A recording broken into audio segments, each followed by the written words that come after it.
I had taken on the role of the mythic detective, Bogart as Marlowe, or as Sam Spade going after the Maltese Falcon to unravel all the mysteries.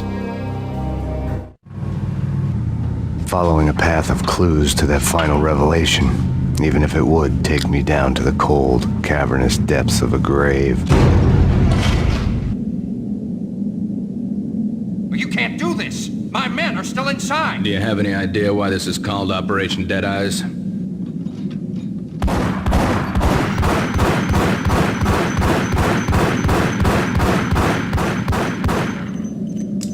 I think he's dead already. Let's do it.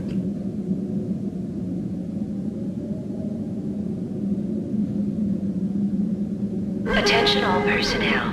The self-destruction sequence has been initiated. Evacuate the complex immediately. Repeat, We've got company. The self-destruction sequence has been initiated. Proceed to the nearest exit immediately.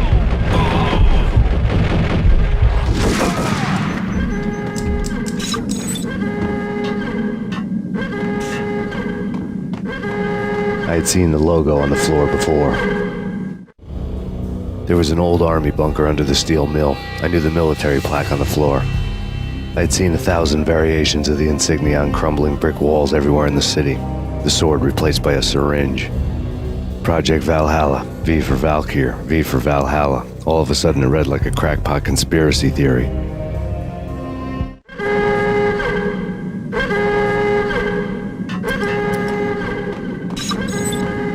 Abort! Abort! The self-destruction sequence is...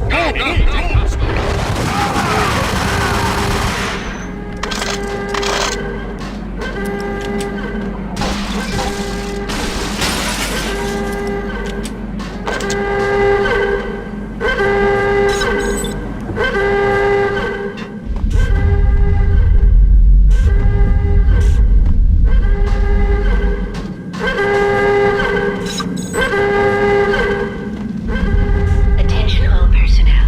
The self-destruction sequence has been initiated. Proceed to the nearest exit immediately. Like everything else in the Valkyr case, the door code was a mystery to me.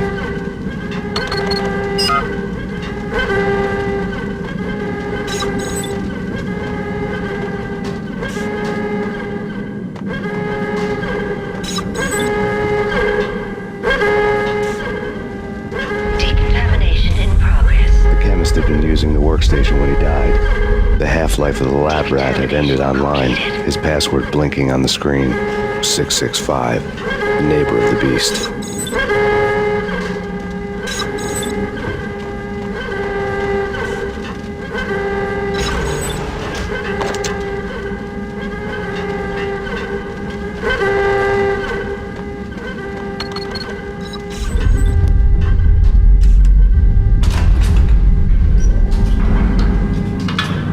Attention all personnel. The self-destruction sequence has been initiated. Proceed to the nearest exit immediately. Hey! In here! Hey! Get me out! Thanks. I thought I was gonna die in there for sure. I need you to get me through the decontamination chamber airlock. You're crazy! No way! The place is blowing up, for Christ's sakes! Either that or back to the cell. Your choice. Okay, okay, I'll do it. I'll do it.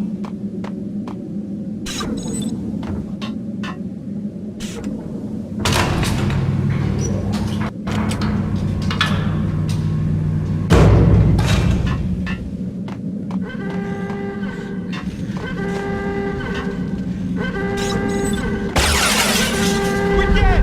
We're dead! Go, go!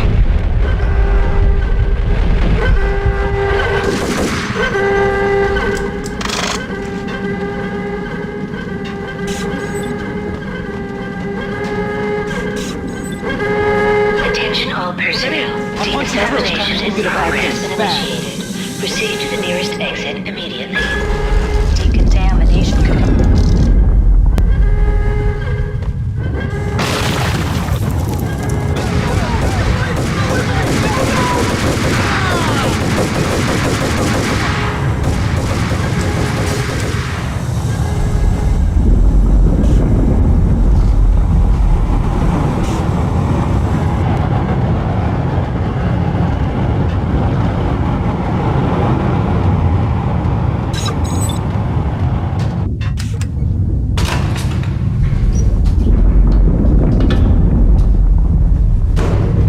I was caught in the middle of the deadly web that was the Valkyr case.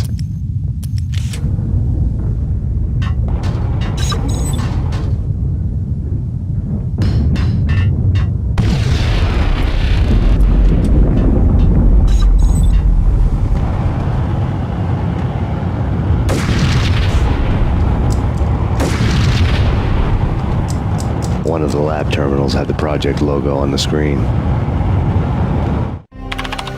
Top secret. Project Valhalla.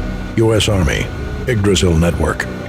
Valhalla, the otherworldly place in Norse mythology where the bravest heroes spent their afterlife feasting and fighting forever, their wounds miraculously healed night after night.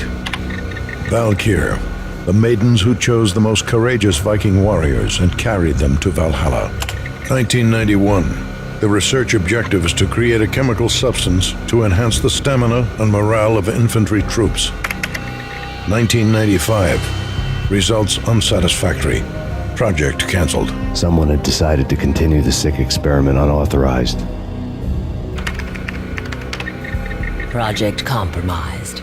Data leak. Fix the damage by any means necessary. Security clearance red. Authorized by the project lead. Field test. Double the dosage for all the remaining test subjects. Observe and record the subject's behavior in an urban setting. The drop-off point was my old address in New Jersey. The file dated 3 years ago. Just when you thought you had reached the deepest depths of horror, it suddenly got worse. How to turn off that small voice inside your head that started to whisper that you should be glad that now, if not before, your revenge was justifiable on any conceivable moral scale. That small voice proved, beyond any doubt, that I was damned. The dagger-heeled woman had come and gone a long time ago. There was nothing more for me here. The bunker's name was acting as a self-fulfilling prophecy.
Piece together a jigsaw, and the final picture is you finishing that same puzzle. A mad, green-eyed killer standing behind you. An urban legend come true. The Project Valhalla test subjects had been the mad junkies who had murdered my loved ones. The rest was simple body count math. It all pointed to her. Ms. Valkyr. The factory went up in a fiery inferno behind me. All my leads were dead, turned to smoke and dust. I had lost my way. I hadn't slept in a million years.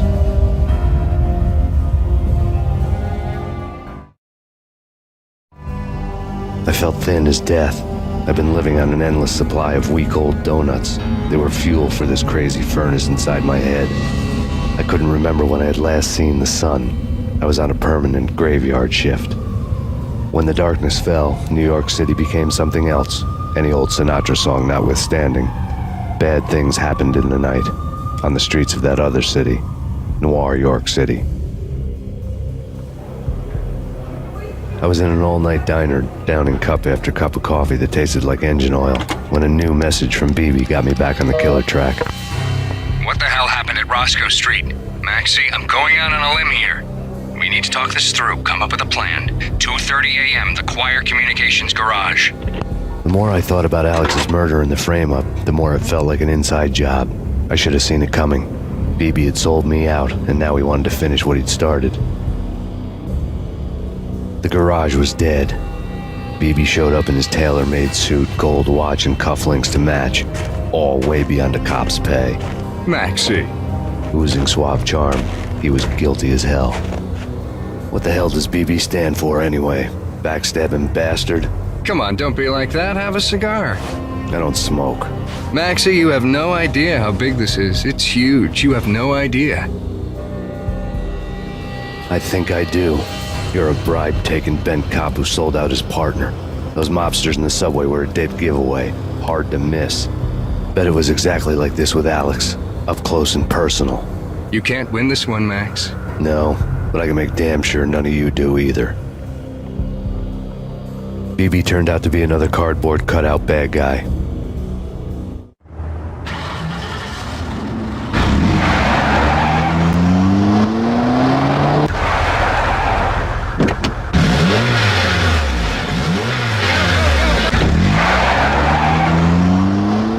A bad cop on the take.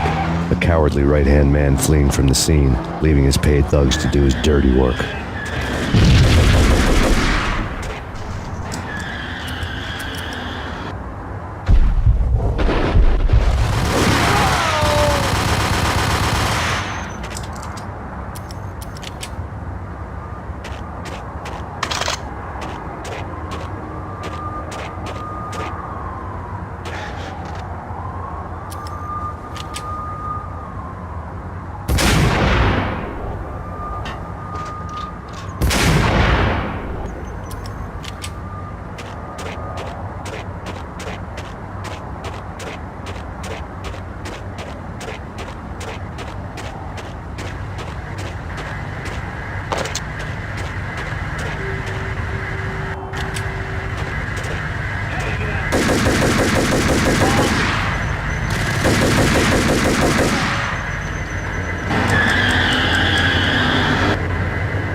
at the Punchinello Manor in Westchester. The manor is the home of Angelo Punchinello, the alleged head of the Punchinello crime family. The police are now saying, contrary to their earlier statements, that Max Payne is still alive and at large. He continues his vendetta against the Mafia, of which this last act of arson is attributed to. I had no recollection of setting any fires, but I did remember the flames.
Payphone started to ring.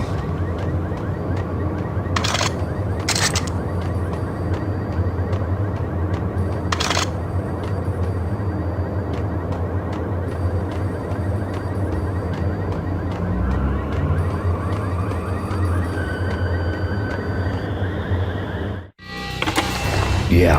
Max Payne, Whatever does it for you. This is Alfred Woden. I can give you the name of your enemy. Come to the Asgard building presently. We are expecting you.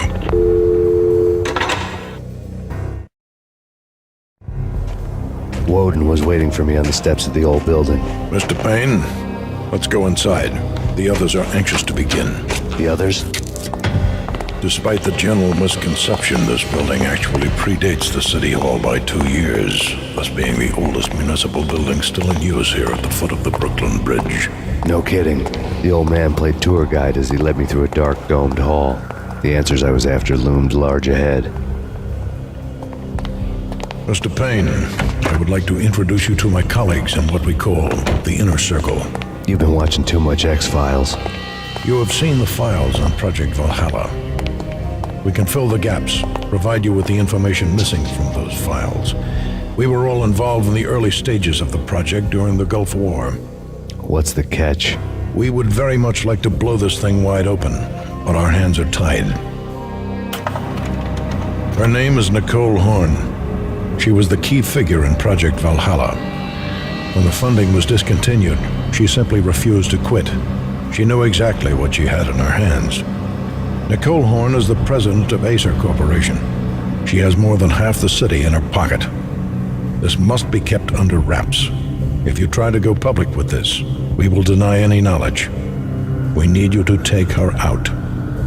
Afterwards, we can protect you. Make all the charges go away.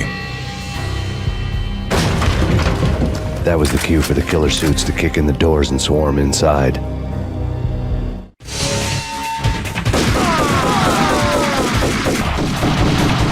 It was an impressive floor show, but I decided to leave early anyway. It was only a one-story fall. Lucky me.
One of the monitors showed what was left of the Inner Circle.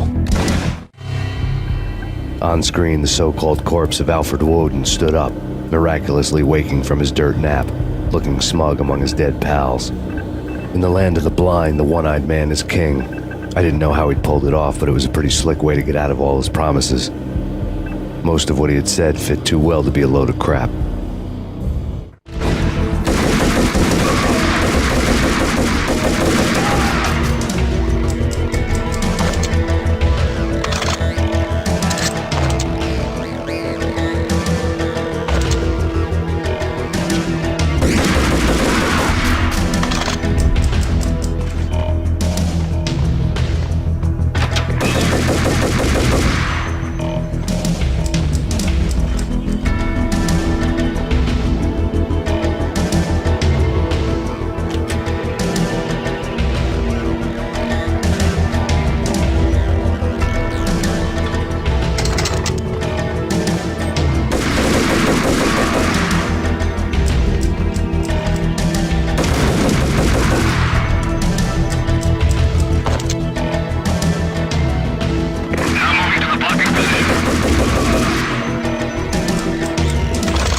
What is your answer to those saying that he's actually providing a service long overdue to the city? This crusade nonsense has gone too far. He's out of control. It must stop. He will be stopped. That was Deputy Chief Jim Rivera from the New York City Police Department.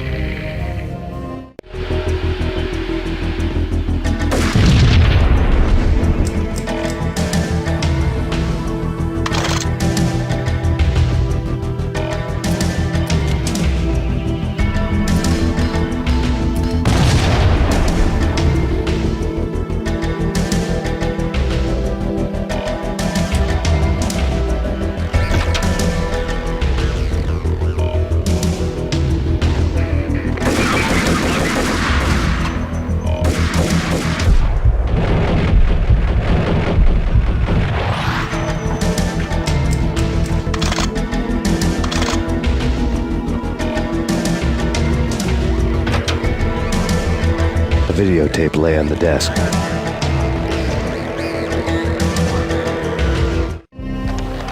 Nicole Horn had blackmailed the inner circle into silence. The tape came with a curt extortion note on a piece of expensive paper. I remembered Candy Dawn taping her clients in action on the side, selling the tapes to the highest bidder. I was sure that kinky sex was nowhere near Alfred Woden's worst sin, but I had a feeling that when this was over, any collateral would come in handy.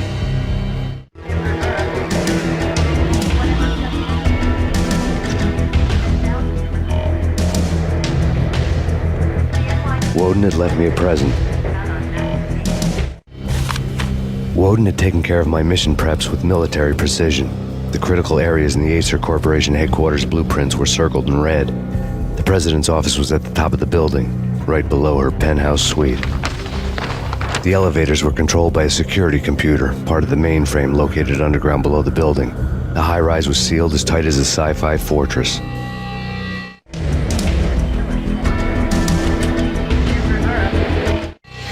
Nothing seems to stop Acer Corporation's phenomenal victory march. Incredibly, the stocks are still rocketing. Worried experts already see a danger in the company's success. Some have gone as far as to say that Acer Corporation is about to become an even bigger monopoly than Microsoft ever was.